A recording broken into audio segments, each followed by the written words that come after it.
Welcome to the Deficient Vegans podcast. This is episode 52. I'm the muscle deficient vegan here with the protein deficient vegan. Do you want to say hi? Hi. Hi, everybody. So this episode, we're going to be talking about how animal-based products are typically tied to traditions and memories, and maybe how we can keep some of those meaning and memories while changing the ingredients. Also, we'll have our myth of the week, where we will discuss the myth that vegans can't get enough omega-3s. But first up, new news. New news. So you won't often hear us say good things about Jeff Bezos. That's true. But in this case, the Bezos Earth Fund has awarded $34 million across 4 grants to develop sustainable plastic-free textile fibers, including cotton and silk for the fashion industry. That's pretty cool, not going to lie. Yeah. Well, this will be great for the environment, which is also great for animals. The real vegan piece here is that $10 million of that is being awarded to the University of California, which is working with scientists to develop a high-performance, biodegradable alternative to silk. And that will allow them to make silk without having to rely on silkworms, spiders, or plastic, which is kind of how it's traditionally made. That is really neat. I think that most people don't really understand how silk is made. I know I didn't understand, and when you showed it to me originally, it seemed like kind of a little bit of a nightmare. I was completely baffled because I feel like it's just like, yes, if you look it up, obviously it's going to tell you how it's made. Yeah. But I didn't use silk for anything, so I never really bothered looking it up. But then when I went vegan and I was starting to look at like what other things other than food should I be worried about, silk was one of the first things that came up, and I'm like, wait, but what? Yeah. So I think most people don't even know that. Yeah, weirdly, I also never used silk. I, for whatever reason, always just assumed it was a synthetic thing. I didn't even think about like silkworms and like it was real silk. Yeah, I didn't either. So, yeah. Leave those worms alone. Leave those worms alone. Yeah. Next up, a new analysis looked at dairy and coffee companies in Europe and North America. And when they looked at them, they found that 91% of those companies recognized the link between livestock farming and the climate crisis, but the majority of them don't have any goals laid out to reduce their emissions. That is not surprising at all to me. That's typically how it goes. It's like, yeah, we know that's a problem, but that's not our problem. I mean, unless the government's going to make me, I'm not going to do shit about it. Exactly. Out of the 23 businesses they looked at, only 3 of those have set public targets to reduce their methane emissions. And only one company, called Danone, which owns brands like Silk and Oikos. I say Oikos, but I don't know if that's right. Yeah, me neither. But only that one company was aligned with their global methane pledge and its target to reduce methane emissions by 30% by the end of the decade. I guess that maybe makes sense because Silk is like a soy milk brand, and I think they have almond milk too. Yeah. So obviously they're already making dairy. They also have coconut milk. Yeah, that's true. Yeah. They got a lot of dairy-free alternatives. Yeah. So, yeah. And they have yogurts and stuff too, don't they? Yeah, they have a lot of stuff. On top of the issue where companies aren't really committing to doing anything about this, some of the companies aren't even properly reporting their methane emissions. Also not surprising. Yeah. Yeah, I think until the government kind of sets some expectations around like what does a good report look like, and you need to reduce by this much, which is interesting to me because they do that with other sectors of like the energy industry, for example. Yeah. Like any refinery I've ever worked at, it's like they're reporting very specific emission numbers and stuff like frequently, not even just annually. Yeah, they have like compliance checklists. Like we need to know these data points on this cadence. Mm-hmm. Yeah, that kind of thing. And they have to like report any excursion that's like out of compliance, like within 24 hours or something of it happening. So it is interesting, like how the rules are so loose around the dairy industry. Yeah. Hopefully they tighten those up because it does make a lot of difference in the greenhouse gas emissions. Yeah, we'll see. The last piece of news here, one of the coolest things we've seen in a while. So Oatly, the oat milk company, is using a soccer club. Or football, if you're not from the U.S. Right. They're using their pee as fertilizer. Tell me more. Yeah. So as you may or may not know, the world is very heavily dependent on synthetic commercial fertilizers that use fossil-based nitrogen, and they have very heavy energy consumption to make those fertilizers. Yeah. And then they also use animal manure, which if you're listening to this podcast, you're probably interested in a vegan world where animal manure would not really exist, right? Right, because there wouldn't be the animals to get the byproducts from. Right. Like that. Plus, like, obviously, animal-based manure is also energy intensive, as is all of animal agriculture. So, yep. So interestingly enough, human urine actually has a very similar nutrient content as synthetic nitrogen. And humans gotta pee. That's true. Now, where Oatly fits into the picture, they're part of a science project called Pee for the Planet. I love it. Yeah. I love names like that. It tells you everything you need to know, really. Exactly. It's a 2-year research project in Sweden that's investigating whether or not human urine could become an alternative to fossil-based fertilizer. Soccer or football team Malmo FF installed the urinals and toilets needed for the project so that during the 2026 football season, pee will be collected. So if, you're going to one of their soccer games, maybe your pee will be part of this project. You're peeing for the planet. Let us know if your pee's in this project. Yeah. Yeah, please let us know. I would love to hear firsthand accounts of this. As far as collecting the pee, a food-grade stabilizer is added to keep it safe and capture the nutrients like nitrogen that typically would escape into the air, causing smells. Yeah. You know what they use for that sometimes? Okay, so I have a story on this, a little tangentially related. I would love to hear this story. Okay. You know how in urinals, and I haven't been to many urinals, but you can tell me, how many urinals have these things called urinal cakes? Is it a lot? It is a lot. More often now, they use just like a little plastic pad with holes in it that does kind of the same thing, but urinal cakes are an older alternative that still are in a lot of places. Okay. You want to hear about the first time I learned what a urinal cake was? I'd love to hear it, yeah. All right. So we were at a softball tournament in high school. Yeah. And the school was closed, obviously, because it was a weekend. And so they had porta potties. Okay. And this was the first one I had been in, or really the first bathroom I had been in with a urinal. Yeah. Because every bathroom I've ever been in is just a toilet. Because I have lady parts, and that's where I go. That makes sense. Never had seen a urinal. You don't have very good aim, so. Right. So I go pee in the porta potty, and then I get up, and I look, and on the wall, there's this, what I thought was a sink. Uh-huh. Oh. And there was, what I thought was a bar of soap. Yeah, that doesn't sound like a porta potty to me. It actually wasn't a sink or a bar of soap. So and it was the first time I had been in a lot of porta potties, right? Yeah. Never had seen a sink and a bar of soap on the wall. Yeah. Or even a urinal on the wall. Yeah. Didn't know that was a thing. Yeah. So I go up to one of the other moms from the softball team, and I was like, that is so crazy. They were really went all out on these porta potties. They've got sinks and soap for us. Yeah. That's amazing, because normally I can't wash my hands when I go pee. And she's like, what? And then she explains to me what a urinal cake is. Yeah. So yeah, your hands didn't really get that clean, I'm guessing. No, they didn't. Did you wash your hands afterwards at least? I don't really remember, but I don't think there was a hand washing option. Yeah, I think maybe I poured some water over them, actually, because I had a bottle of water. That sounds nice, yeah. But I pitched well that game, so maybe it added to the friction between my hand and the softball. I don't know. You should have done it every time. No, once is enough. Yeah, I can imagine. Let me know if this has ever happened to you, ladies. It's funny to me that they put urinals in porta potties, because really the only reason to do that is because guys will just pee all over the seat. Yeah. Because, why would you need a urinal when... There's a toilet. Yeah. My thing is, if you're going to put a urinal in a porta potty with a toilet seat, please put a sign up. This is a urinal. People pee in here. Yeah. It's I didn't know that as a girl. Yeah. I was I don't know, 16 maybe. Had no idea. It does look more like a sink. If you don't know what the hell it is. I thought it was a bar of soap and a sink. Yeah. There's no water, so that should have clued you in, but... Was there? No, there's definitely no water. Oh, damn it. Yeah. You live and you learn. Yeah.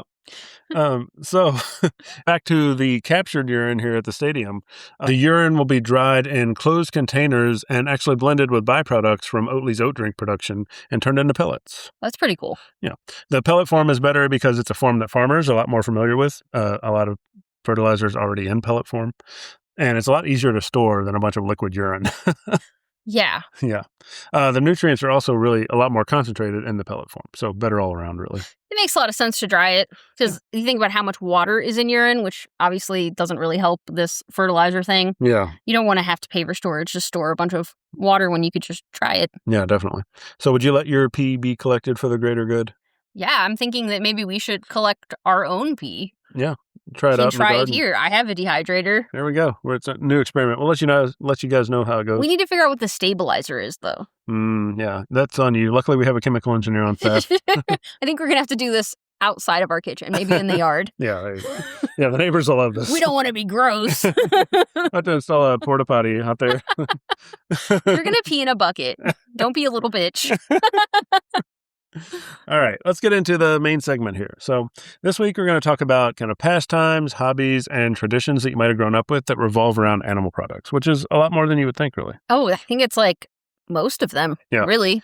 These can have really deep and emotional ties. And actually, this is a big reason why a lot of people have hesitancy to go vegan because, it's not so much like I can't figure out what to eat at home alone. Right. It's like when I go to like my family's for the holidays or when I have social gatherings or things like that, it's like those things are really traditionally revolving around these animal products. So I don't exactly know how to deal with that. Yeah. And I think even aside from like hesitancy that you might have as someone who wants to go vegan, I think this is where a lot of hesitations come from your family and friends, that when you tell them you're going vegan, they start thinking about like, oh my God, all of this shit's going to change for us as a family. Yeah. I mean, it can sometimes feel like going vegan means you have to give up a lot of these meaningful and emotional things that you've grown accustomed to. So we're going to talk about some examples of that and how you can maybe update those traditions to have the same traditions and, gatherings and stuff just without animal products. So first, let's talk about maybe some sport traditions. So whether you grew up playing sports or just watching them, a lot of childhood memories are tied to sports. So one of the biggest examples, a great American pastime, here in the U.S. is baseball. Yeah. You're like eating hot dogs in the stadium and Cracker Jacks and, or like if you're playing baseball or softball, like I feel like this is what I always saw, specifically like the coaches were always like chomping on jerky or sunflower seeds all like. Oh yeah. That's true. And like the players are going back in the dugout in between innings and they're eating that stuff too. Yeah. Sunflower seeds, I guess, are fine, right? Yeah. But I mean, typically when you think of baseball, the thing that comes to mind is like hot dogs. So, yeah, absolutely. So, I mean, that's a big one. And then like even the pretzels, those aren't always vegan, things like that. So, yeah. A lot of the stuff you find at the stadium isn't going to be vegan. Right. Also, not only just like the food you eat while you're doing it, but like the gloves in baseball, for example. Most of the gloves, especially historically, have been leather gloves. Yeah, your cleats are going to be probably made of leather. A lot of that has, we've had some technological advancements in the glove department, so you can get non-leather gloves now. But also things like celebrations related to the sports team. Yeah. Like going out after a win to get ice cream or pizza or something like that.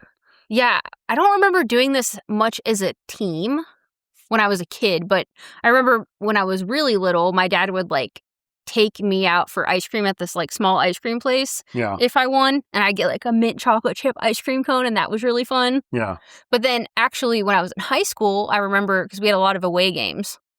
And we'd usually go to like Taco Bell or McDonald's. You went to one of them. Yeah. Yeah, we were, what was it, Taco Bell? Taco Bell. Yeah. Yeah, he used to go to my softball games in high school. So, yeah, what did you get from the concession when you were at my softball games? Probably nachos, right? I'm not sure any of those you had. I don't think they had concessions. Yeah, you came to a couple of my tournaments. You might have come to the tournament where I touched the urine cake. Oh, that's funny. I think you were at that tournament. I don't think I told you. I don't remember getting anything from a concession stand, but if I would have got something, I feel like you ate nachos. Nachos. I feel like I saw you eating while I was pitching and when I was hungry. I do like nachos when you were hungry. I was like, that motherfucker's eating. And I'm pitching a doubleheader and I'm starving. You just gotta come over to the fence. I'll slip you some nachos. No, yeah, it probably was nachos. Yeah. Okay. But yeah, I remember the team also used to just we didn't really get to eat before we went up to the game. So then after the game, before the bus took us home, we would stop at like McDonald's or Taco Bell or something. Okay. And eat a very, very late dinner as a team. Yeah. I didn't do a lot of team sports as a kid, but I always see in the movies like the kids win the game, or even if they lose the game, they go off to the pizza party or whatever. Yeah. So it's like even in entertainment, it's like the sports are associated with these particular meals, ice cream, pizza, whatever. Yeah. So maybe some ways for baseball specifically that you can reframe it. One, a lot of baseball stadiums and stuff are now offering vegan hot dogs and other vegan options. This is becoming pretty popular. Yeah. My team is the Cleveland Guardians, and I've seen a couple posts where they've said they offer a couple vegan options now. Yeah. And I asked about vegan options on one of their posts, and I had some other people that are like vegan that go to a lot of the games, and they were saying that apparently that stadium specifically, you can kind of bring in your own food. Oh, that's cool. Yeah, so that helps a lot. And I think, if you're raising vegan kids and you want to reframe some of these traditions, like take your kid shopping for a vegan leather glove. Make it like a very fun experience, like I don't know. I always thought like shopping for a glove was like a pretty big deal. I went with my dad and it was like, oh, we got to pick out just the right one. And then like you get it home and you got to like wrap the rubber band around it to get it nice and like broken in and stuff. Yeah. So like you can still have like that tradition. Yeah, it's the same. It's just not leather, you know? Exactly. Yeah. And you can explain, you know, to your kid why we don't do leather because that was someone's skin. Yeah. So we don't use leather. Yeah. Also, instead of like the traditional type of ice cream or pizza parties, you could still go to an ice cream place like Dairy Queen. Maybe they do have vegan dilly bars. Yeah, and those are good. Yeah, they're just made with like frozen coconut milk. Yeah, very, very. And like crunchy chocolate topping. Yep. Yeah, they're really good. Pretty much the same. I don't think they have any non-dairy ice cream flavors yet. But no. Maybe one day. But you can buy a big box of vegan dilly bars and bring them for the team after the game. Yeah. Frankly, I'm impressed that a place called Dairy Queen has one non-dairy option. I agree. and it's good. Yeah. You can also just bring like a bunch of oat-based Breyers ice cream and a bunch of toppings. That's my parents' favorite ice cream, and they're not vegan. Dude, their vanilla is so good. It's so good and creamy. I prefer like the oat milk-based ice cream. I feel like it's just a little thicker, more substance. I don't know. I really like it. Yeah, but you could buy like a tub or two of that and bring some vegan toppings like vegan sprinkles, vegan chocolate sauce, peanut butter, nuts, whatever. That'd be really fun. Probably not nuts. I guess people don't do that anymore. Yeah, you got to be careful of the nut allergy. Team environment. Yeah. Yeah, but you know, you could bring lots of toppings and make it like a fun Sunday party after a game for all the kids. What if the game's not on Sunday? Then I guess it can be a Friday party or a Saturday party.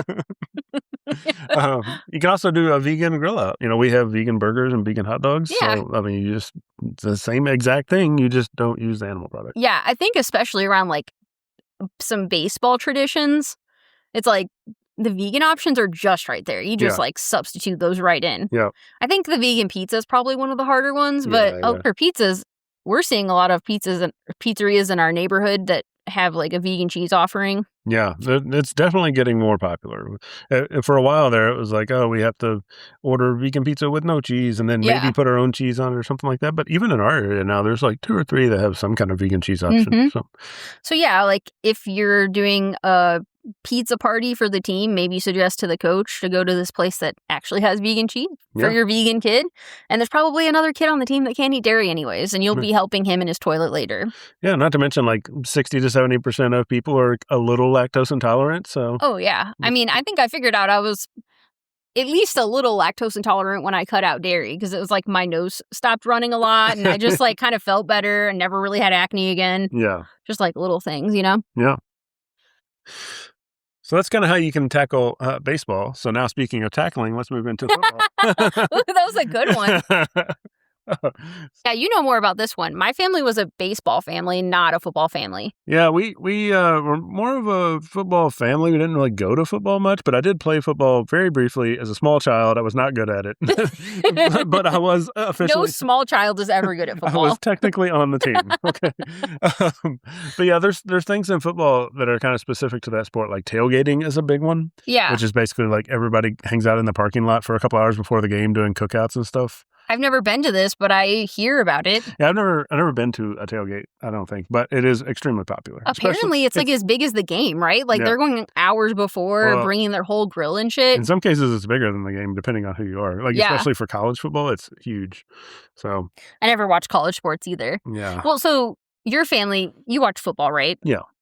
So you're a Dallas Cowboys fan, but like, what about the rest of your family? Well, my dad was a Redskins fan, Washington Redskins, which is now the Washington Commanders.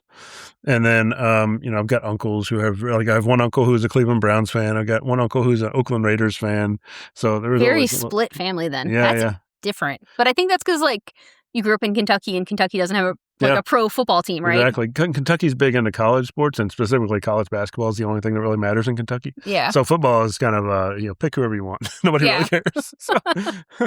Yeah, I grew up like 20 minutes 20, 30 minutes from Cleveland. So, yeah, we were all Cleveland, what they were, Indians. Yeah. Yeah. Yeah, I think the technical team you're supposed to root for in Kentucky is the Cincinnati Bengals, but they've been so bad for so long that nobody picks them. Sorry for any Bengals fans out there. But yeah, no. So yeah, there's other things like, I would watch football games with my friends a lot growing up. And it'd always be like, if we go watch football together, there's definitely like wings and pizza involved. That's just kind of the default go-to. Or like some classical man food, right? Right. So yeah, I mean, that was a big one. And then like a lot of people I know do chili cook-off kind of things for football games, especially big football games, stuff like that. And then just the typical like sports bar environment where you might go to watch football games is like beer and burgers and stuff like that. So that makes sense. A lot of, even more so than in baseball. In baseball, I think like hot dogs. When I think about football, I'm thinking like burgers, pizza, wings, like all kinds of really, like all the stuff you see advertised for the Super Bowl. It's interesting because like baseball is definitely outside food. Yeah. Right? So I think you're kind of limited on like what are you eating outside in the sun? Right. But then football, it's usually like more during like the fall, winter. Right, so most of the food you're eating, you're like inside your house watching the game, or like even if you're at the stadium. Yeah, exactly. You're tailgating beforehand. Yeah, it's tailgating, right? Like in the stadium, it's pretty much the same as baseball, like hot dogs and stuff. But most people just eat, I guess, at the tailgate. Yeah. Or like you said, they're watching from home. So, and I think football's interesting because it's like you guys only have one big game a week. Yeah, exactly. Whereas baseball, it's like we're playing 6 to 7 games a week. Yeah, so you can't tailgate 6 games a week. Yeah, exactly. You're not really having like these big parties weekly, right? Also, football's always on the weekend for the most part. I mean, there's like Monday games, whatever, but it's almost always on the weekend. Yeah, it's kind of set up for parties. Yeah. So, yeah, a big, especially like you get into the playoffs and the Super Bowl, it's like all about big buffets of wings and stuff like that. Right. And they do like late in the football season, they'll do like around Thanksgiving, they'll do like the turkey with 6 legs and all that stuff. It's just like a lot of meat imagery meat-centric around stuff. football. Yeah. So, but some of the stuff you can do in place of those things are basically just like the vegan alternatives. Like you can still have all those traditions and all of those memories and like hang out with your friends and stuff. But instead of chicken wings, we're having vegan wings, like seitan wings. You could do seitan or tofu or soy curls, cauliflower, mushrooms. You could even have a vegan wing cook-off. Yeah, turn it into a competition. Mm-hmm. One of your friends that like talk shit about you being vegan, be like, I bet you can't make a vegan wing. Bet you can't. I don't know if it'll work or not. It probably won't work. But you could probably serve them Blackbird wings and they'd shut their mouth. Yeah, Blackbird. It's definitely up there. I mean, it competes with real chicken wings easily. I mean, and one of the things, I argue with people, or not, one of the things I talk about with people sometimes about like meat things is it's really a lot about the seasoning and the texture and stuff that you make it with. So to me, like if you have a buffalo chicken wing and a buffalo Blackbird seitan wing right next to each other, they both just taste like hot sauce and like the texture. It tastes extremely similar. You're not really missing out on any taste by not having the chicken in there. Yeah, and they're just as filling because they're like high in protein. Sure. You could also do a vegan chili competition. I think this is an easy one to do vegan. Yeah, most chili's vegan. Most chili's naturally vegan. Just pull out the ground beef or just directly substitute it with TVP or crumbled tofu or Beyond ground beef. Yeah. Super easy. I knew a lot of people growing up who didn't put beef in chili anyway. I don't know if that's like a regional thing or what, but most people just do beans and chili. It's kind of like the noodles. Like some people do noodles, some people don't. And so... Yeah, you could do like a little vegan chili competition. Yeah. And I just feel like even if you have, say you have a specific family chili recipe, you can veganize that pretty easily. Oh, yeah. Like most of them are just something with ground beef. Right. That's like the only animal ingredient usually. What would you swap in instead of the ground beef? Yeah, I think honestly, Beyond ground beef would probably be the easiest thing. You probably wouldn't be able to tell the difference. Yeah, you wouldn't be able to tell at all. I mean, for something like that, where it's not like you're biting directly into the thing, you're not going to be able to tell the difference. Because it's kind of like soft anyway, because it's like in a sauce and stuff. Yeah. I think you could probably trick anybody. I agree. And then if you're doing the tailgating thing, you can just bring a bunch of vegan stuff to cook at the tailgate. You could be the guy cooking at the tailgate, and you just only have vegan stuff. Right, because they have vegan hot dogs, vegan brats, vegan sausages, vegan burgers galore. Yeah, then you can help spread the word. Yeah, I think that'd actually be pretty cool. Yeah. Yeah, and then around the Super Bowl, kind of same thing. Just have the vegan drop-in replacements, basically, for all the same stuff you would normally make. Yeah, and we've been doing that the last couple. Yeah. I hadn't ever watched the Super Bowl until you kind of got me into watching football. Well, now, was it me or was it Taylor? It was like I would say 20% you and 80% Taylor Swift. Okay. Just because there'd be spottings of her, and it's like, well, like, is she wearing a new nail polish color? What does this mean? Yeah. You know? Oh my God. But also, this is meaningless to anyone but me, pretty much. But Taylor Swift's fiance, Travis Kelce, is now like a partial owner of my favorite baseball team, which was like pretty exciting for me. Cleveland Guardians. Yeah. That's pretty cool. But anyways, I started watching football recently. It's pretty good. Yeah. You know? I think for me, because I'm rooting for the Chiefs now, just like the most basic bitch there ever was. And they win a lot. So that's a lot more fun to watch. Makes it pretty easy to be excited about it. Especially like my baseball team actually doesn't win very much. So I love how you start watching football and you still can't root for the team that I like. Well, you didn't even have an opinion, and then you just skipped right over my opinion.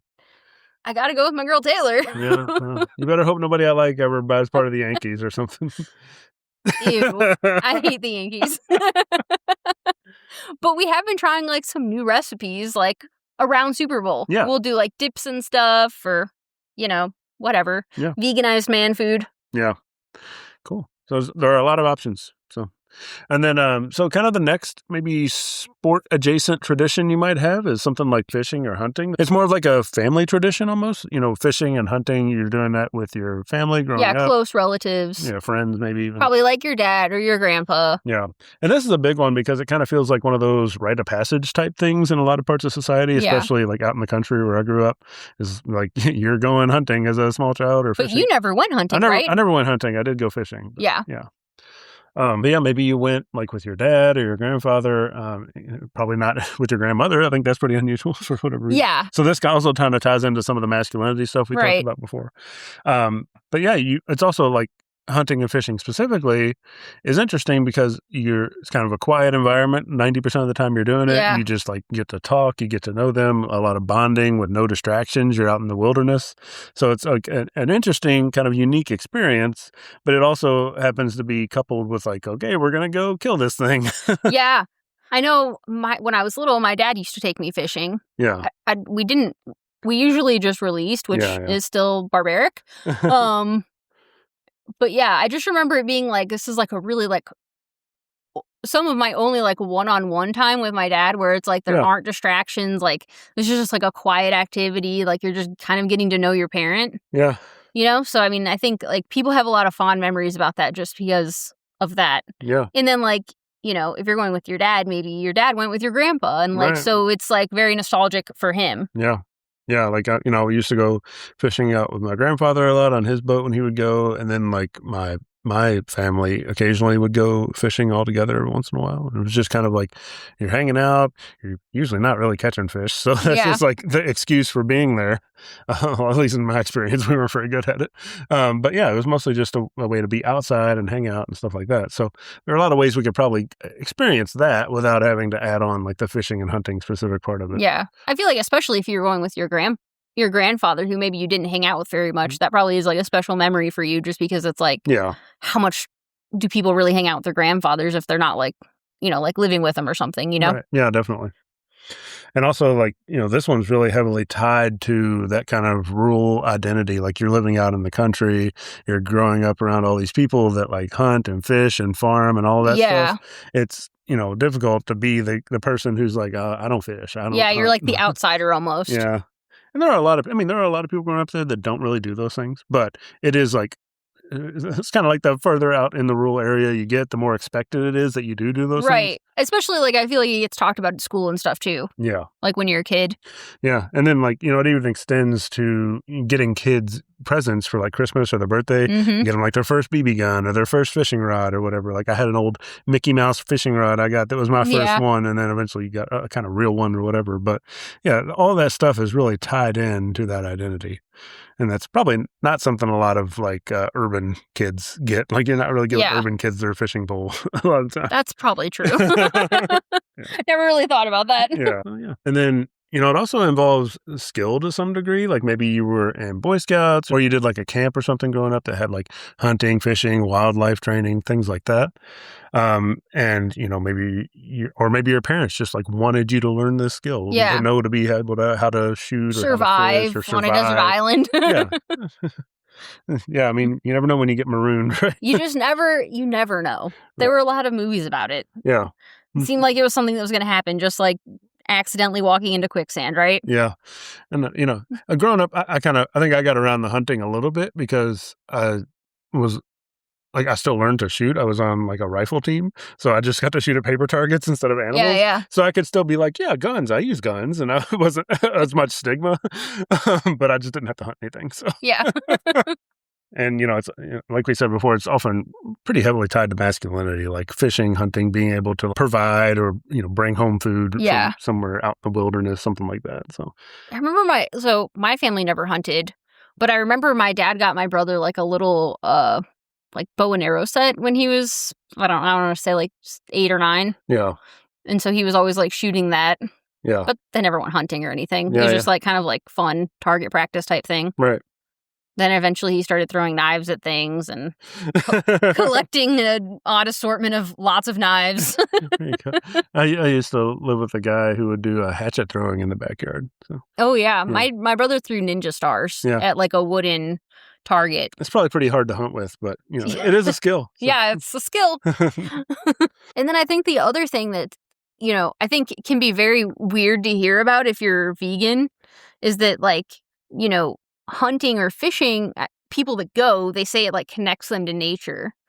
And when I've talked to people that hunt, they're always talking about animals that they hunt with a lot of respect and almost like in a wistful way. They're like, oddly enough, they'll show me like really beautiful pictures of like deer that they saw out there that they didn't like murder.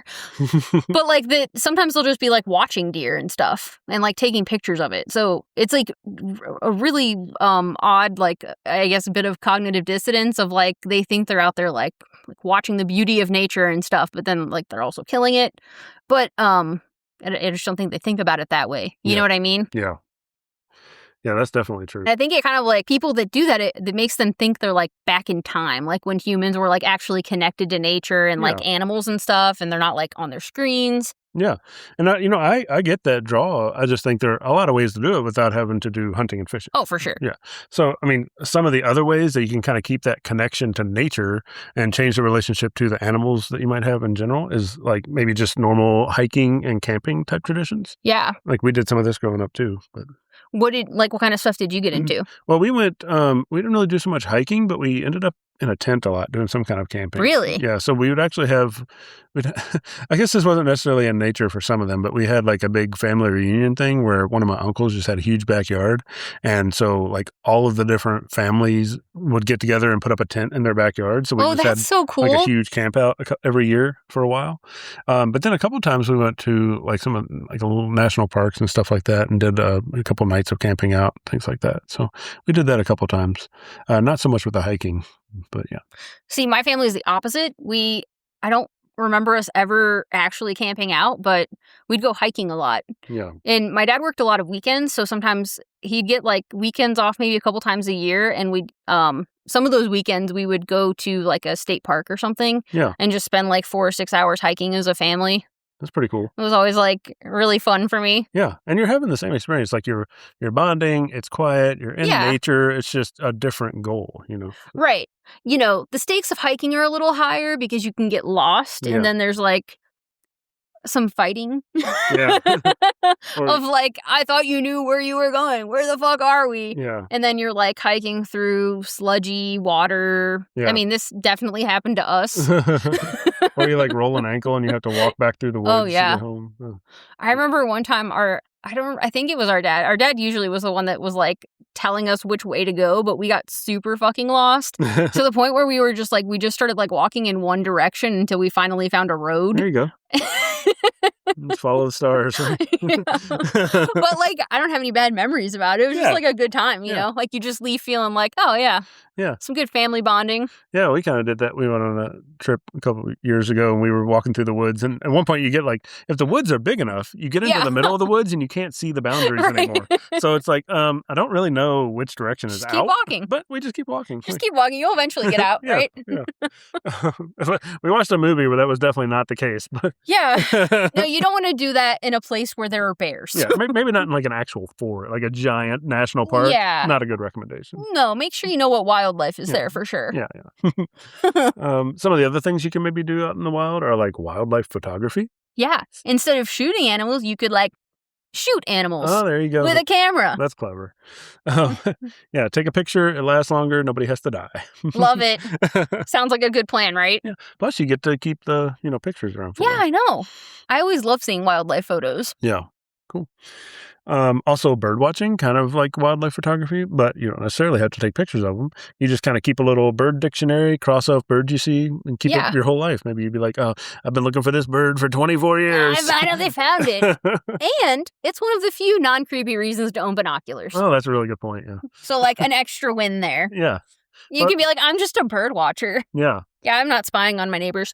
If you really want some old school vibes, you could use a telescope like a pirate. Ooh. Yeah. Also, mushroom foraging. This will make you the most fun guy. Oh, okay. I see. Yeah, now, this one you do want to be careful with because a lot of mushrooms are poisonous. Right. So, it's either like tasty meal, high as fuck, or I'm dead. Yeah. Those are the options. Yeah. So I think even like mushroom experts have a hard time picking the ones that are definitely not poisonous. So, maybe get quite a bit of education before you even attempt this. But people do it. So. God, what are those morel mushrooms? I know like in Indiana where I lived in Lafayette, Indiana for a while, and it was really big there. Everyone was always talking about morel mushroom season or whatever. Yeah. Those things go for like $50 a pound. Yeah. So if you get really good at hunting mushrooms, you can make some good side money. Oh, that's interesting. Yeah. You could also just do gardening. So this one's kind of at home, but you're still outside, pretty distraction free for the most part. I have really good memories of this because my family, when we lived in Ohio, we used to grow we had a really big garden. Yeah. Like we had it felt like maybe it wasn't as huge as I remember it, but I was a kid and I just remember it's like, oh, we had blueberries and we had strawberries and we had blackberries and raspberries and corn and all kinds of shit. It was awesome. My parents got into gardening, but it was mostly after we all moved out and they had time and weren't putting up with all our bullshit, I think. But now they're really into gardening. Yeah, They've been doing it for a while. They always give us stuff when we visit in the summer, so. Yeah. You can also do like conservation volunteering. So kind of go out in nature, help. You can even help with like wildlife rescues or help with like cleaning up parks, things like that. There are a lot of volunteer opportunities for like parks and conservation and stuff. Yeah. And I think that's also a good way to meet friends and people with shared interest and values. Just in general, you can go outdoors, go into nature together, have like the quiet, bonding, undistracted conversations without involving like the animals. Yeah. Leave the animals alone. Yeah. Take pictures of the animals and then just leave them alone. Yeah. Tell your kids about your childhood, share memories, create new memories. I mean, really the goal is just to be quiet and in nature anyways. Yeah. So it's more of just like real bonding time without distractions, right? Yeah, exactly. All right. So the next thing that we had here is kind of like the dating and romance scene. Yeah. I think this one is interesting because if you've dated before, you've probably realized that like a lot of the like quintessential dates are around like expensive meat products for some reason. Yeah. Not the ones you took me on because you were like, okay, she only eats pizza. Which was way better. It was way better. Yeah. Probably save some money too. Exactly. But yeah, you'll see like steakhouse dates, sushi dates, wine and cheese nights, or like cooking dinner together. Like one person cooks another person dinner. It's almost always around some expensive cut of animals, right? It's the only thing anybody knows how to cook. So yeah. Yeah. So there are some ways that you can veganize this. It's probably one of the harder ones because you do have to learn to cook some special stuff. But especially if you're going on dates with omnivores, it can be pretty tricky because they're not. They might be pretty antagonistic about vegan food. But then maybe you shouldn't date them. You know. Exactly. You could do like vegan tasting nights. You could go to a few different places. This, I think, is especially a good one if you don't live somewhere where there's a fully vegan restaurant. Yeah. Maybe you could go try a couple omnivore restaurants that just happen to have like one vegan item on the menu and then just like go to a few places. There you go. And share each entree or whatever. Yeah. You can also cook together. You just cook vegan food. Yeah. You could try out new recipes or even get what are those boxes called? Where they like the come recipe with boxes? Yeah, they come with the food purple carrot and stuff. Yeah. I can't remember which ones are like totally pre-made and which ones have you make your own, but I think purple carrot is maybe one. I think you get the option. I think you can make your own. I think the make your own ones are kind of cool because it comes with all of the ingredients and a recipe that's like been verified to work. I think this one's probably the best way to go if you are dating somebody who's not vegan, because then you can kind of show them, like, this is how you make vegan food. Yeah. And you can make it better and put all the sauces you like in there or whatever. So. Or if you're a non-vegan dating a vegan and you don't really know how to cook yet, this is like a pretty much foolproof way to, like, you're going to have all of the ingredients. They're going to have the spices already, like, measured out for you. You're probably not going to screw it up. Yeah. If you're trying to impress a vegan, this is the way. So. Yeah. Yeah. Also, you can do like fancy plant-based date nights. So just find the nicest vegan restaurants in the area. Like in Chicago, that's probably Planta. It probably is. I think it has the like nicest atmosphere. Yeah.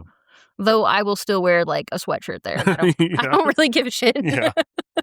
But there's a lot of nice restaurants, especially in big cities. They're going to have some nice vegan restaurants. Yeah, and maybe you drive a couple hours out and make it like a date overnight weekend or something, you know? Yeah, I don't know exactly what it is about a restaurant that makes it like nice for a date. Is it just they turn down the lights? You know? I think it's just the vibe, right? It's like I think it's the paint's gonna be kind of not chaotic, and it's gonna be like, I don't know, like a little dimmer. Because they don't have the best food, so they don't always have the best food. Yeah. It always looks the nicest, but it doesn't necessarily taste the best.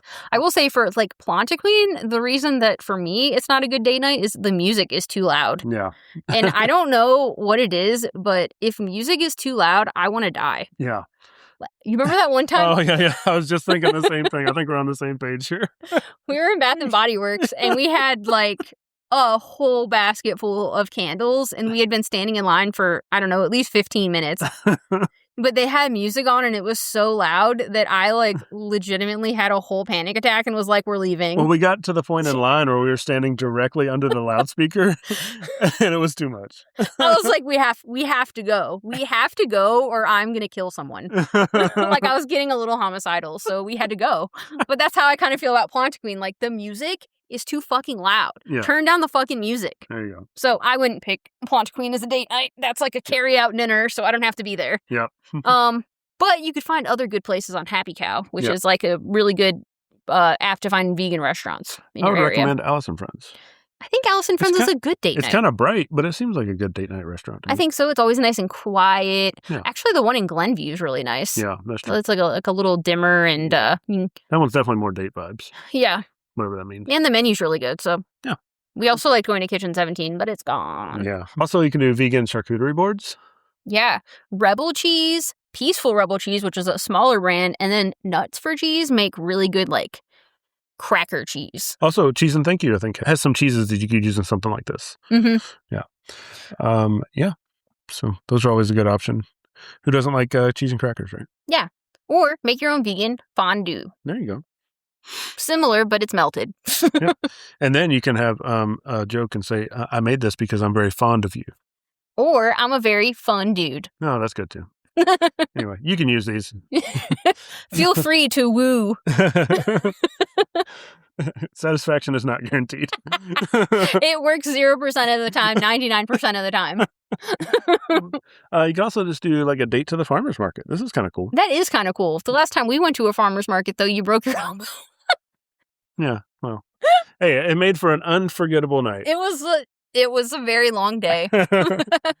Yeah, usually in a city, there's like, if you're in the right season, there's some kind of farmer's market like every weekend. Yeah. Even small towns usually have pretty decent farmers markets. They might even have better ones. I think the main thing here is to take the classic idea that romance is about the most expensive animal products and change it to romance being about intentionality and caring for your date. I would say also, like, if you're dating someone who's being an absolute dick about not wanting to eat vegan food, you just toss that one out. Yeah. Like, good test. I mean, are you going to want to spend your life with someone who's just being a little bitch all the time? Yeah. Probably not. I don't think so. Especially if they're not even open to it for like a one date, right? Like, if they're not open to it for like dates, like what are they going to be like in real life, you know? Yeah. Like, I think what I liked about you when we dated the first time is like you never bitched about it at all. Yeah. You were just kind of like, because I was a vegetarian at the time. Right. But you were just kind of like, you know, yeah, we can eat pizza. I love pizza. Yeah. Like, you never complained, you know? And then it was always kind of the opposite of that. I was always worried, like, oh no, we'll just keep getting pizza. Does she hate that? Like, no, she loves it. And then, like, when we started dating this time, yeah, you know, I was vegan, And you were always open to trying vegan food. And in fact, you never ate meat around me. Yeah. Like, you intentionally were like, we're going to vegan restaurants, or like, I'm also going to order the vegan dish. And like, you never made a big deal about it, which I appreciated a lot. It's fun. You get to try something new. It's like, oh, okay, I'll try vegan stuff. Sure. Yeah. And then obviously I stuck to it. So. Yeah. I mean, it's just nice. Yeah. You don't want to be with someone that's like shitting on your lifestyle. Yeah. No, that doesn't seem like it'd go very well. No.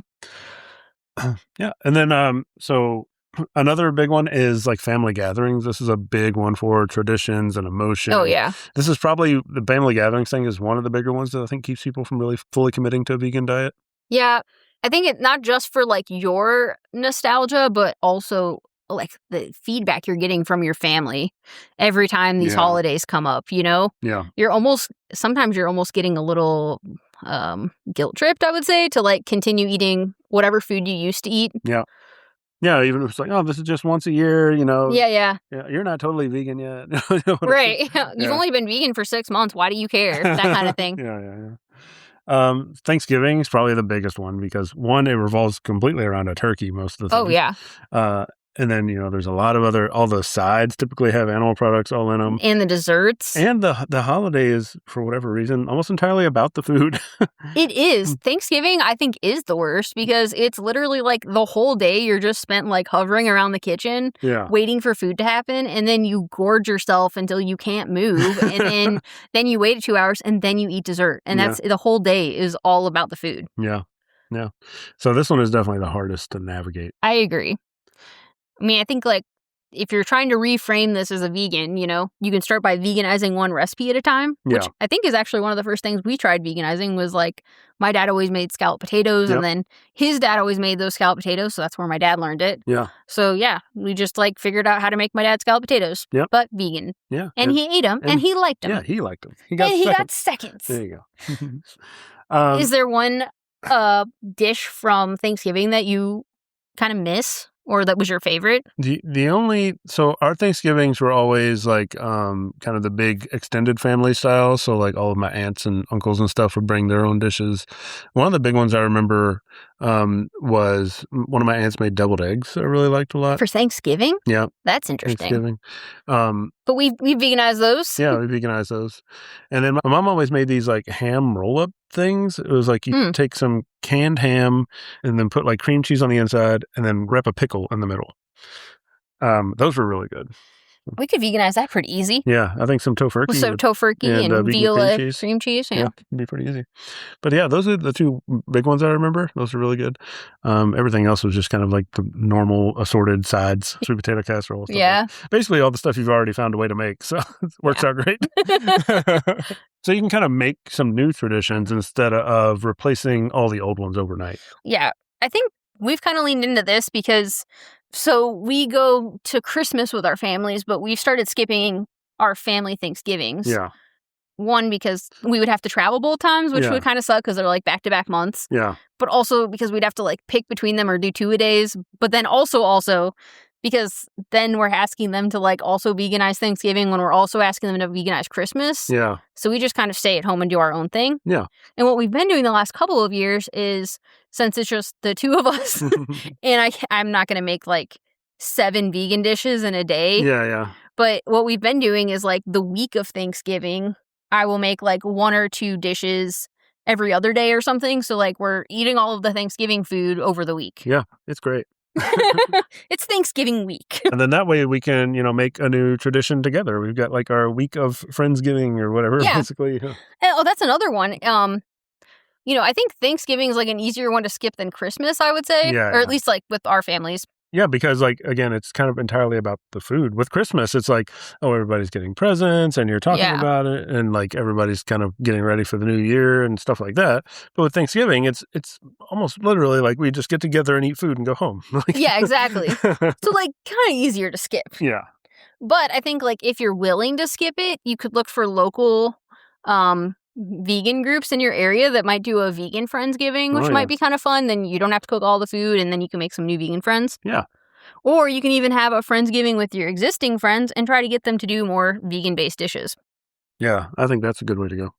And then if you have kids, normally, you know, like your mom probably taught you how to make like the mashed potatoes that she makes. And then those are the ones that her mom made. And it's like a long line of mashed potatoes, but like you veganize them so you can pass that recipe down to your kid. Yeah. You know what I mean? Like you're creating future traditions. Right. I mean, my grandpa has a pumpkin pie recipe from an index card he made 50 years ago that we keep as like his pumpkin pie recipe. And we tried to veganize that one last year too. So yeah, I mean, stuff like that gets passed down for quite a while. Yeah. And it's just like a pumpkin pie, but it's still got like that emotional meaning and sentimental value. So yeah.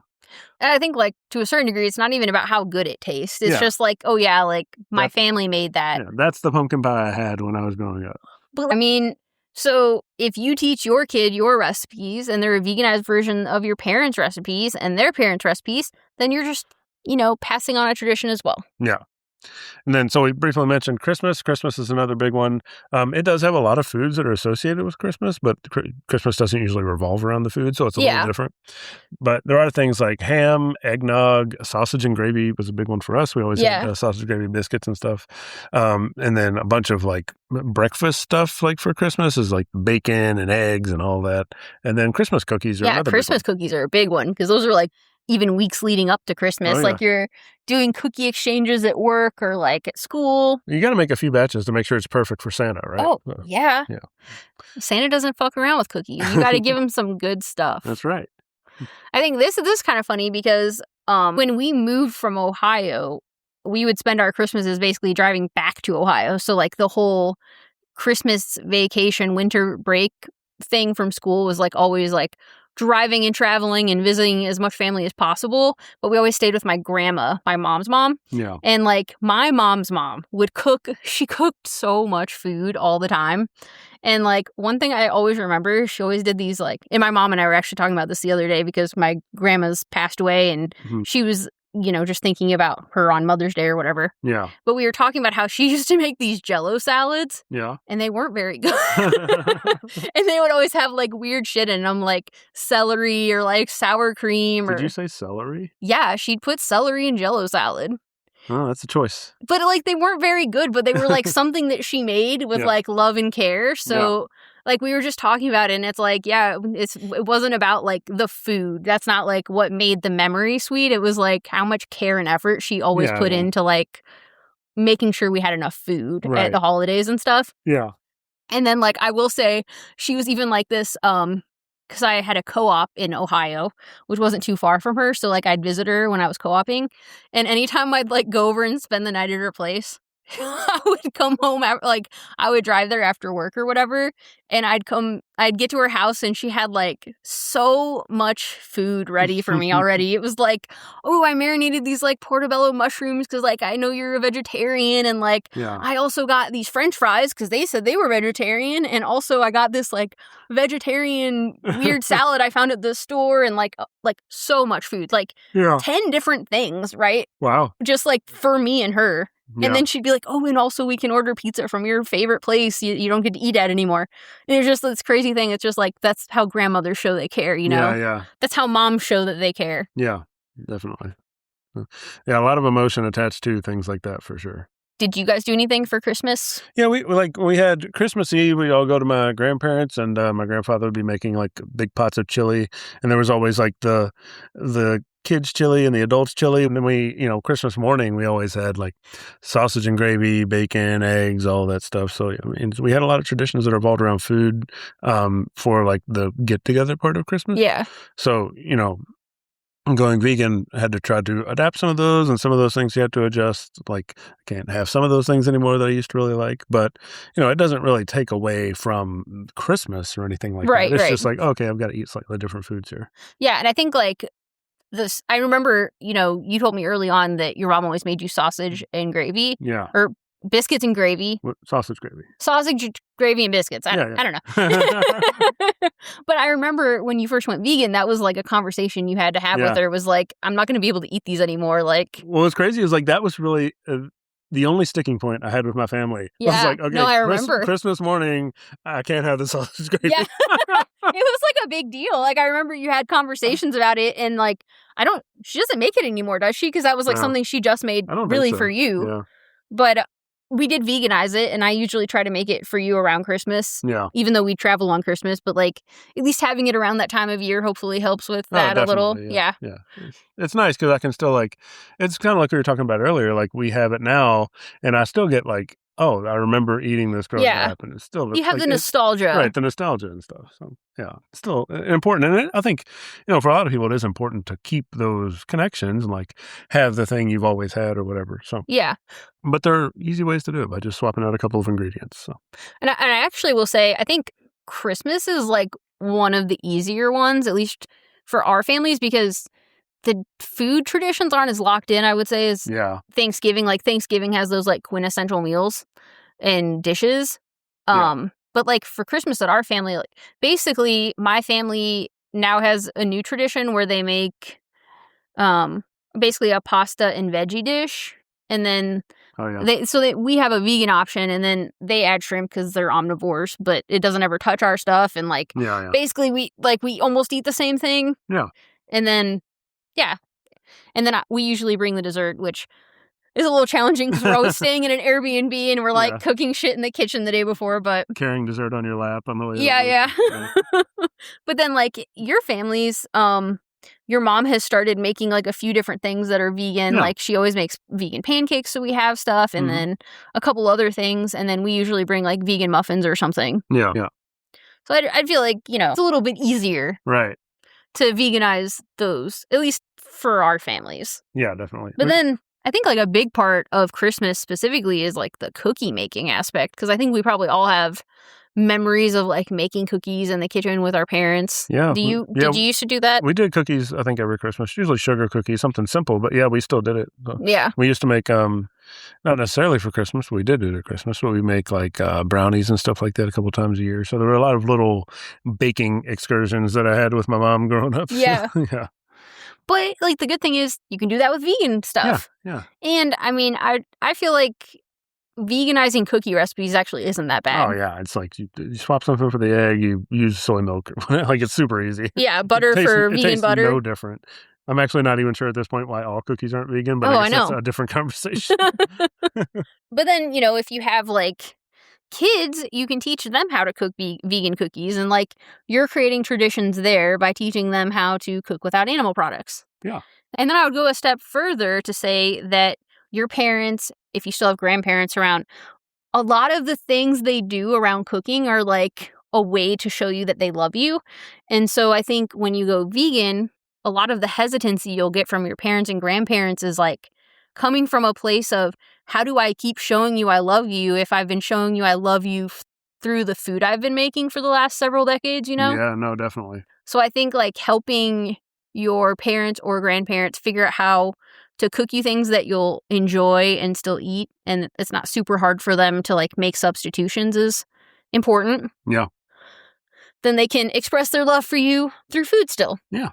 Yeah. And, in my experience, like, that's usually not a big ask. Like, they don't really necessarily care if it's real milk or soy milk, Right. And I think, your mom always seems kind of excited when because she'll get different pancake mixes each year, and she'll, like, tell us about which one she got. And she always gets us, like, vegan butter and make sure it's vegan syrup. And she seems excited about it, Yeah. She usually calls like a week or two before. She's like, oh, I found this new thing. I want to try to make this recipe. Is that vegan? Is that cool? Is that... So, yeah. And like my parents kind of go out of their way to make sure that we have vegan stuff too. Like they always buy the vegan Breyers ice cream, which is now their new favorite. They've always got like a thing of vegan Parmesan cheese or the shaker cheese. Yeah, and then they're like, okay, we'll take this home with you. Yeah, they're like, oh, well, we don't know what to do with this, so take it home. But yeah, I think if your parents can find new ways to cook things that you'll like, it makes them feel good too. Yeah. And so it's like you're sharing traditions like down to your kids and up to your parents. Yeah.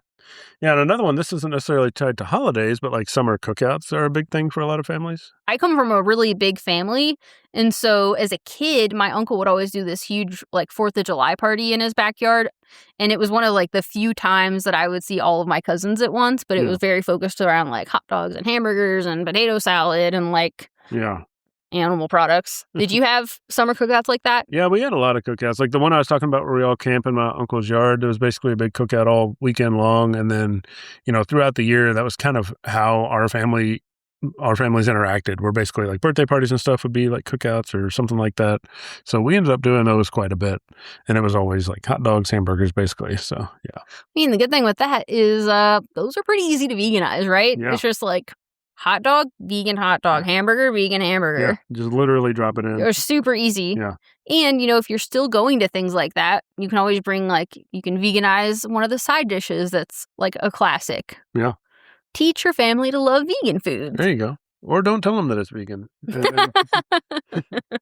Well, then they won't tell you if the food they made you is vegan, so you got to be pretty clear. But you could also make vegan friends and have a fully vegan cookout with them and start some of your own traditions. Yeah, there you go. Or if you have kids, make a fully vegan cookout with your kids. Yeah.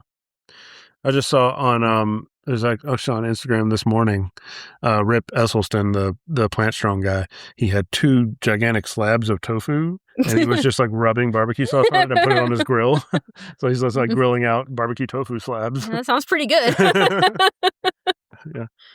And then also there are some things from like your childhood, just like general childhood nostalgia. Yeah. Or maybe you have kids and some of these foods are going to be like come up some of their core memories. So there are some things like grilled cheese, tomato soup, or maybe like chicken noodle soup is a go-to when kids get sick. That's a big one. What did your mom make you when you were sick? Yeah, chicken noodle soup, I think, was our big one. Like you're home from school watching Price is Right, eating your little chicken noodle soup. Yeah, pretty much. In bed. You just described as often as I could get out of school. And then there are also things like, you're out playing with your friends in the neighborhood and the ice cream truck rolls by and everybody goes begging for quarters and get some ice cream. I doubt you can get ice cream with quarters anymore. But No, I was shocked. Okay, so there's this Kona ice truck that's like basically slushy snow cone type thing. I think it made an appearance on our last podcast. It drives through our neighborhood, and the first time it ever appeared was last year, and I was like shocked because I've never lived anywhere that was like a neighborhood. Yeah. Even like growing up, we always lived in like the middle of nowhere. There weren't neighborhoods. There weren't ice cream trucks driving through where we lived. Right. So when you said like, oh, it's just like when I had ice cream trucks as a kid, I was like, you had ice cream trucks as a kid? That's so crazy. I just thought that was in TVs and movie shows. So I just thought that was in movies and TV shows. Yeah. No, they're real. They're definitely real. So that's like a core memory for you. And they're not all like monsters that steal kids and go to another dimension. I've seen a couple of movies like that. I think that's an episode of Charm. But then, like a good one for me, I remember is like always eating cereal in the living room, watching Saturday morning cartoons. Oh, yeah. Did you do that? We definitely did that, yeah. Yeah, I remember me and my brother always did that. On Saturday mornings, we'd like wake up first thing, grab a bowl of cereal, sit down and watch a bunch of cartoons. Yeah. And then sometimes my dad would come out and he, for some reason, really liked Yu-Gi-Oh! Nice. So he would like he would fully be engaged in watching Yu-Gi-Oh! With us, which was great. Or like after school snacks. Did you have any? Yeah, I think a lot of our after school snacks were actually like fruit. Like we kept cantaloupe around a lot. So we had a lot of cantaloupe. And then, maybe just something like a peanut butter and jelly sandwich was kind of my go-to for a long time. It's still kind of my go-to. So, yeah, you eat peanut butter and jelly sandwiches a lot, actually. Yeah, but I think that's just because I have a little bit of nostalgia for them. But yeah, just stuff like that.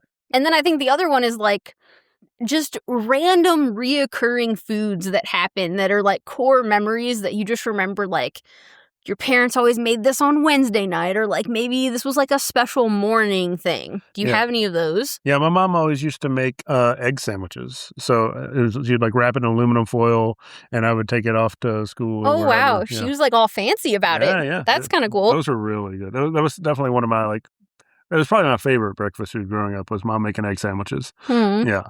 Sure. I know my dad, he didn't have many weekends off, but sometimes he would make us crepes on the weekend. Oh, yeah. Nice. I was talking about fancy. Yeah, we just veganized crepes. So oh, my dad makes crepes. No big deal.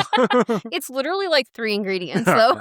It sounds so fancy. It sounds fancy because it's not an American word. It's just a thin pancake, right? Yeah, pretty much.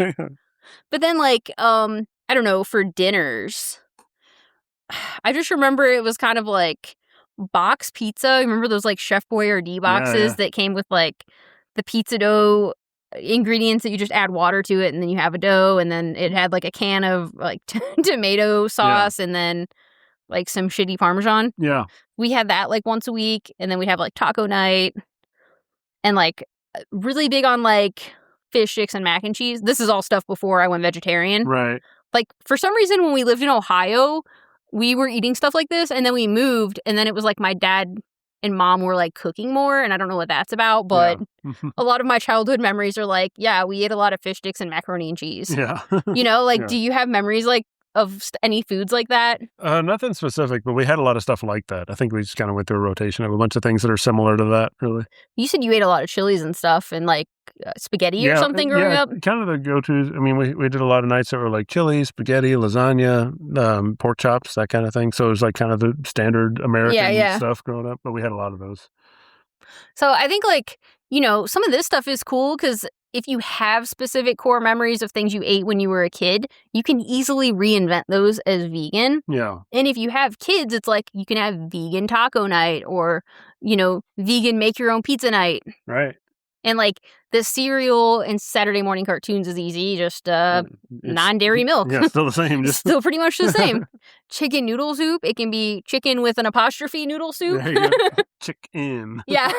And they even make canned soup. Like it can be really easy to veganize these kinds of things, Right. Yeah. I mean, you don't necessarily have to go towards like, okay, we're switching this out for seitan or we're switching this out for tofu. We just go for like the packaged alternative. Right. Because that's what at least that's what my parents were using. Yeah. It'd be like fish sticks and mac and cheese. It'd be like, okay, Kraft vegan mac and cheese and Gardein fish sticks. Exactly. Done. Basically the same. Done. That's a childhood nostalgia memory right there. Yeah, for sure. And then I think like another one that gives me nostalgia is like friend sleepovers or like sometimes I'd have like birthday parties and almost all of those revolved around pizza. Yeah. And like I remember it was funny because basically I would have like a limit on how many friends I could have over for my birthdays based on like how much pizza we needed to buy. Like there was like a budget. It was like, okay, you get 7 friends. Yeah, that's funny. And then I just remember like this was back when coupons were a thing. Yeah. And I just remember my dad would be like going through like the weekly newspaper trying to figure out like which pizza place which one can I get the best deal? Yeah. And it was like, you can only get one topping. What toppings do you guys want? Yeah, the one topping special. Yeah. Well, I'm right there with you. But like, I think, you can veganize that pretty easy. Yeah. Because a lot of like pizza places offer vegan cheese now. Yeah. But even if they don't, like what I actually think might be even more fun is if you're having like a birthday party for your kid or like just having friends over or just doing pizza night. It's like make your own vegan pizza night. Yeah. You can buy like pre-made crusts and just like add your own toppings. And I just think that's kind of fun. Yeah. Pizza is a good one to kind of make as a, group activity or whatever. Because it's really simple, kind of hard to screw up really. And then, unless you burn it, but it's hard to screw up the prep for the most part. And I feel like it's a really good one for like core memory making. Yeah. Because it's like, I remember making pizza with my parent. It was funny. I was talking to your sister the other day and she was saying that she and her daughter make pizzas. Oh, that's cool. They make homemade pizza night. Yeah. Did you know they did that? No, I didn't know that. I know more about his sister than he does. But I just thought that was so cool. She said they even make homemade pizza crust and stuff. That's pretty cool. Yeah, I just think that's a fun one. Yeah. Easy to veganize. Yeah. And then, like, as a kid, you have birthday parties. There's pretty much always a birthday cake involved. Usually that comes with some ice cream, stuff like that. Like, that was always our birthday parties were store cake and ice cream, basically. Yeah. We always had ice cream sitting around anyway. But, yeah, that was another big one, which is another pretty easy one to swap out on the ice cream side, at least. The cake side can be a little more tricky. It's a little trickier to find a vegan birthday cake. Yeah. But, you can make, like, a homemade one even with like a cake mix pretty easily. Most of the cake mixes are naturally vegan, so you just need to find some options to switch in there for what you would normally use eggs for, pretty much. Yeah. Also, it is significantly easier to find vegan cupcakes, so you could always go with cupcake birthdays instead of a full cake. So. Or, you can look and see if you have a bakery in the area that might do vegan options. Yeah, definitely. Because we have like a couple really awesome vegan bakeries in Chicago. And yeah, man. If I was a vegan kid in Chicago, oh my God. Speaking of Pie Pie My Darling, which is like our favorite vegan Chicago bakery, they always do some really cool shit for Pride Month. And I just like am so excited to see her like full rainbow menu coming out. Now that you mention it, I think my birthday's tomorrow. We gotta get Is it? Yeah. Yeah, I think, birthday cakes and ice cream, pretty easy one to veganize. And also, maybe you build that memory with your kid where you guys like make a birthday cake for dad or make a birthday cake for mom in the kitchen together. Yeah. Because that's something I remember, not necessarily about my birthday, but like just helping my mom make a birthday cake for my dad. Right. You know? Yeah. I actually always got ice cream cakes because I actually mostly hate cake. We got ice cream cakes a few times. Dairy Queen ice cream cake, yeah. There's actually, if you're in Chicago, there's a vegan ice cream place that has vegan ice cream cakes. And they make it in the shape of a unicorn. They will. They will make it a unicorn cake if you want. It's called Runaway Cow. Yeah. Those are really good. They're really great. They tasted just like the Dairy Queen cake to me. Yeah. It was crazy. Yeah. So, yeah, you can definitely veganize that stuff and also, like, create nostalgia for your child. And I will just say, like, on this, like, nostalgia type stuff, you know, I think all of us probably have, like, some nostalgia around food, and you might be worried, if I'm raising a child vegan, are they going to be deprived of, like, the nostalgia I feel? Yeah. But I think the way you can ensure that doesn't happen is to, like, make things special and make sure you're trying to create, like, future memories with them, involve them in cooking, you know, make, like, special nights around food. Yeah, I mean, and if you think about it, it makes sense. Because, like, when I think about all these memories around food, my memory isn't like, that had milk in it. Yeah, yeah. Like, it's not.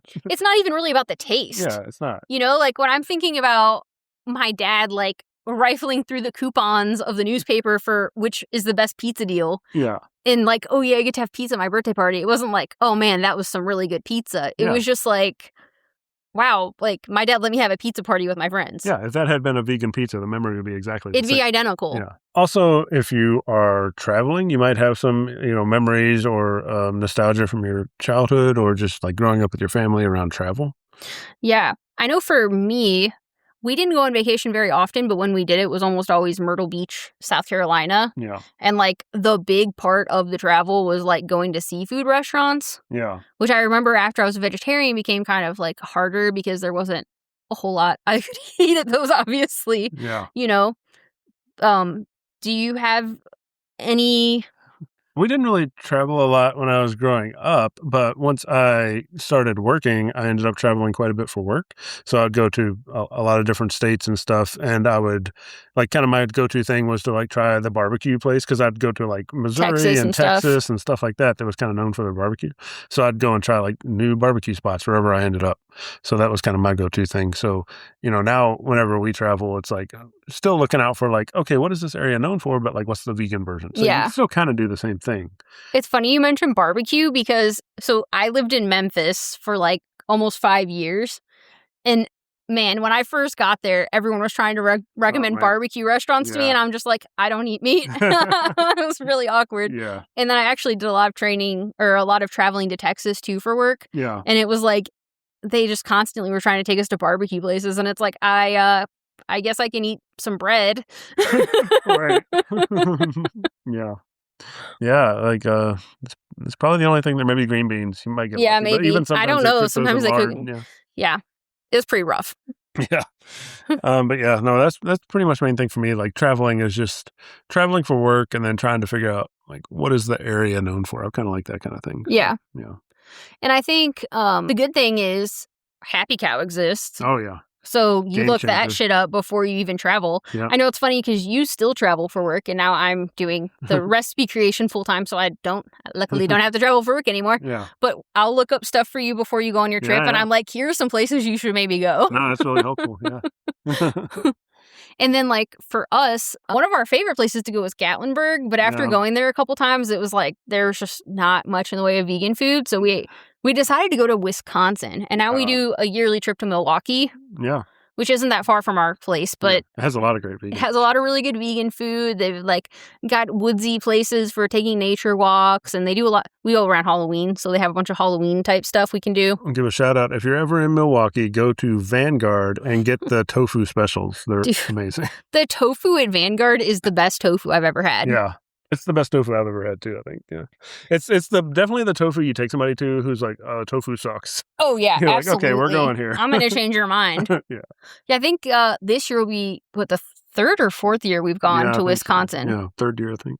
But it's, like, a really cool tradition that we decided to make around vegan restaurants. Like, so, yeah, basically now when we travel, we look at cities and see which cities have the best vegan food so that the vacation can kind of be like, let's try all the local vegan food. Yeah. Which I think is a fun way to do it. And if you have kids, I think that's also a fun way to pick locations. Yeah, definitely. And I would say, if you do have kids, I think most parents tend to do like beach vacations for the most part. Yeah. There are a lot of places in Florida that have great vegan options because they're like larger cities and stuff. And if you're doing like Disney World or Universal, I keep seeing people post about they've like really upped their vegan options at the parks. Interesting. Yeah. So definitely helpful for trying to raise kids that are vegan. So.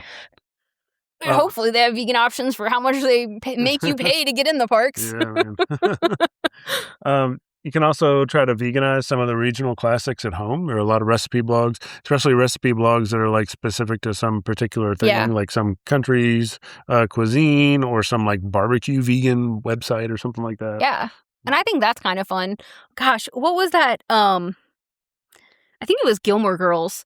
There was that one episode where her mom basically made a bunch of dishes from various places, like locations in Europe or something. And they had like a tasting party. And it was kind of like, we can't go to Europe together, but like, you know what I mean? Go around the world right here in the kitchen. Yeah, I think that's like really cool. Yeah.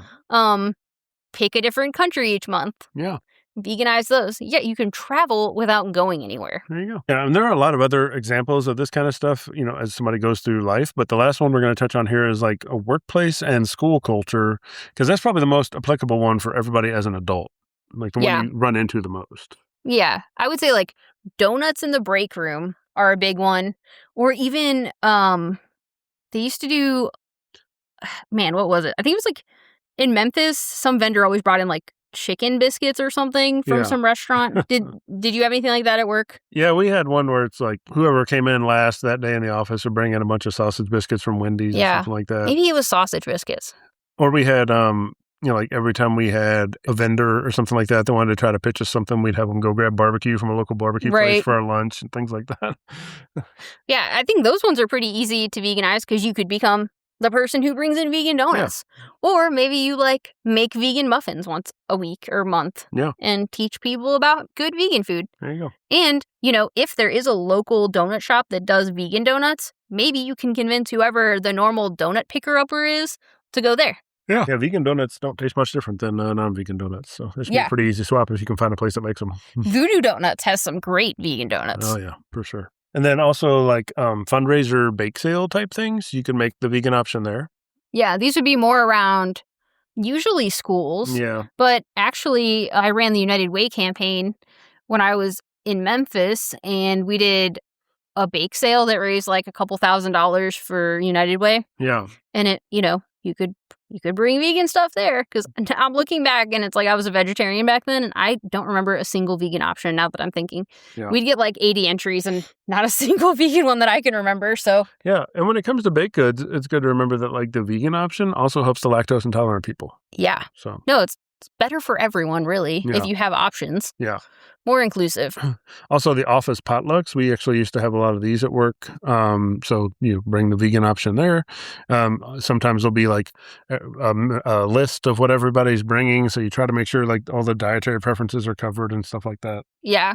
I know at work, my latest job, we used to do like usually 1 or 2 potlucks a year. And before I really mentioned the vegan thing, there weren't really many vegan options, but then my boss kind of picked up that I like on the fact that I really didn't participate in the potluck.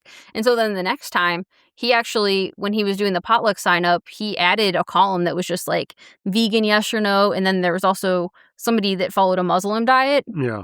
And so then it would say, pork, yes or no. Yeah. And then it made people think when they were like, adding to the list, is there going to be something that the vegan and the person who doesn't eat pork can eat here? Right. And it seemed like people were a lot more conscious of it, and there were actually like a ton of vegan dishes. Yeah. So I think if you bring that up, a lot of people, once they realize you're being left out of something, people are a lot more likely to like veganize something and people don't want you to feel like you're just completely left out. I think a lot of times they don't even know you're being excluded. Right. Yeah. Like, they're not on your side. You're like eating every day. So you remember that you're vegan. Right. But like from their perspective, they like eat with you maybe once or twice a year. Mm-hmm. They don't really think about the fact that you're vegan when they go to pick food and whatever. So. And I think the other thing is, especially with a potluck, you're kind of like ooh, I'm going to bring this thing that I'm known for. And you don't really think, you kind of just like assume someone else is going to make sure there's a vegan option. Also, a lot of the time with these office potlucks, it's the only thing they know how to cook. Right, exactly. Yeah. But I think like what's interesting is once you get that sign up sheet and you add that column of like vegan and then everything is like, no. Yeah. Then people go back and look and they're like, oh, so that person's not participating. Right. And then they start like, which is I think what happened at my office. And then there were like 7 or 8 vegan things. So you can be the person who brings in the vegan options. And then another one is like classroom treats for your kids at school. So they'll have like little parties where they have to bring in some kind of thing for the whole class or whatever. Yeah, like birthday parties, Valentine's Day. I don't know. Do schools celebrate Christmas? Because I remember, I think we had a Jehovah's Witness in our class growing up. And so sometimes we didn't do like Halloween and sometimes we didn't do Christmas. Yeah, I'm not sure anymore. But then when I moved to Kentucky, that was not a thing, and we just did like whatever we wanted. Yeah. So I think a lot of schools still do like, or even like holiday. It doesn't necessarily have to be Christmas, you know, like more inclusive, like holiday celebrations. But, you know, every kid will bring in like some kind of a treat, or they'll bring in a treat on their birthday. Yeah. But, you know, you make sure that's a vegan cookie or a vegan Rice Krispie treat. Yeah, that was pretty easy. Make sure there's no nuts in it. Yeah. Honestly, having a vegan option for kids is better anyways, because there's a lot of like lactose intolerant children that can't eat anything at these parties. Yep. And then I think, you know, if you have a kid that's vegan, make sure you tell the teacher so that the teacher can tell all the parents too. Yeah. Not to say that all the parents are going to bring in a vegan option, Just but good to know. Right. So they can decide if they want to make a vegan. Yeah, at least they'll know like there's a kid in there that might not be able to eat anything you're bringing in. Yeah. So I think some of the key takeaways here are like, once you start veganizing some of these traditions, you'll learn that the actual food, like the ingredients in the food, was never really the point of that. Right. So the traditions and those memories are special because they give you a sense of belonging, like, or a sense of ritual and time and bonding with your family. And then also, you know, the celebration and all the comfort that comes along with those things. Yeah. And you don't need animal products to create the same feeling with your family and maybe your kids. And you can help your kids create new and future nostalgia by doing like a vegan Taco Tuesday or vegan chicken noodle soup when they're sick. Or the coolest make your own pizza parties for birthdays. Yeah. Make your own pizza parties. Well, I never did one of those, but that sounds like Doesn't it sound like fun? Yeah. I know. It almost makes me want to have your nieces and nephews over and do like a make your own pizza party. Yeah, that'd be fun. And, you know, in general, traditions are kind of always evolving. Food culture is always changing. So try to let it change in a way that aligns with your values. Teach the people you know, your parents, your family, your friends about vegan foods and teach them how to make them so they can keep showing you love and compassion through their food. Because a lot of times if you give people, you know, the opportunity to like say I'm vegan and then they'll step up and be like, okay, I'm going to make this. Because like you said earlier, that's one of the ways that people show that they love you is with food. So. Absolutely. Okay. Now let's get into our myth of the week this week, which is that you can't get enough omega-3s without eating fish. So omega-3s are essential fatty acids. They come from a variety of foods, but are mostly associated with fish because they have a lot of it in there. Yeah. So vegans can get omega-3s from sources like hemp seeds, flax, and walnuts, but it comes from a form called ALA. But the forms the body uses are actually called DHA and EPA. So you can... EPA. You can eat ELAs. The problem is just that the conversion is really inefficient. So you're going to need to have a lot more ALA in the vegan forms than you would need from like fish or something like that. Yeah.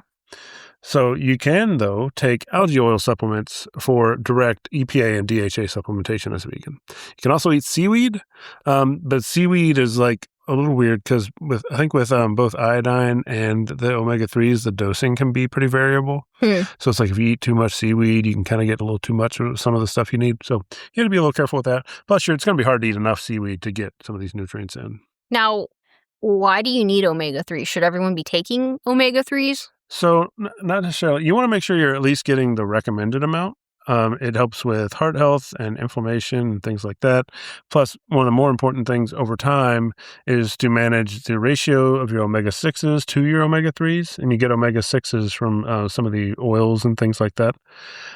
So taking omega-3s basically just helps keep that ratio in balance a little better, which has been linked with better cardiovascular health, lower risk of heart disease, things like that over time. So at the very minimum, you want to make sure you're at least getting the recommended amount. It's recommended that you get, if you're doing ALA, 2 to 4 grams of ALA every day. And that seems like a lot. It is kind of a lot. You probably get that from throughout the day, you sprinkle flax and chia and walnut on top of things you're eating. It's typically the way that vegans would go about it.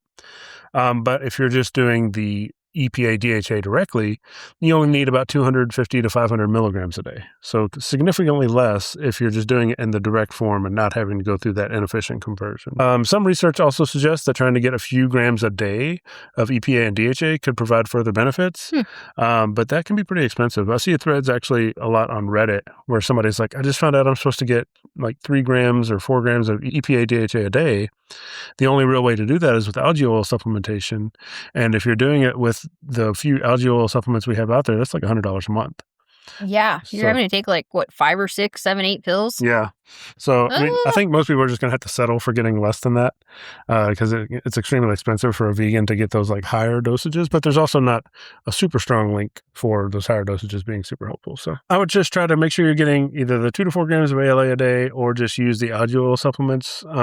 There are only a couple of brands out there. I like the Nordic Naturals algae oil supplement because it's got a pretty high dose. Not very cheap, but again, none of them are very cheap.